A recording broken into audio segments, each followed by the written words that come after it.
অনুরাগের ছোঁয়া মহাপর্বে আজ আমরা দেখতে পাই দীপা অবিনাশকে ওষুধ দেয় এবং বলে এই ওষুধটা ল্যাব টেস্ট করতে হবে।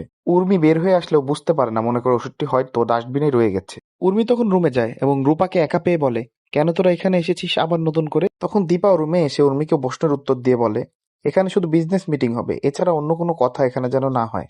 দীপা আরো বলে, আমি এখন সূর্য এবং রূপার সাথে পার্সোনাল মিটিং করতে চাই। উর্মি এতে বাধা দিলেও সূর্য মিটিং এ যেতে চায়, বলে যে আমি আমাকে সামলাতে পারবো, তোমার আমাকে নিয়ে এত চিন্তা করতে হবে না। কৌশলে রূপা বাহিরেই থাকে। সূর্য এবং দীপা রুমে যায়।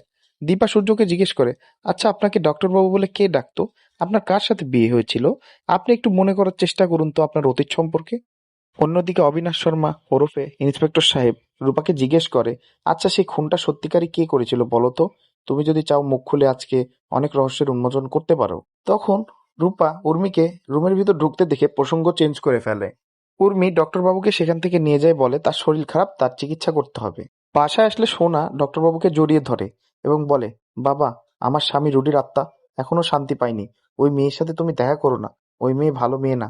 অন্যদিকে রূপা সব পরিস্থিতিটা বুঝতে পারে এবং তার মায়ের সাথে কথা বলে এবং বুঝে যে তার বাবা ভালো অবস্থায় নেই। পরদিন সকাল হয়, ডক্টর বাবু জগিং করার জন্য বের হয়।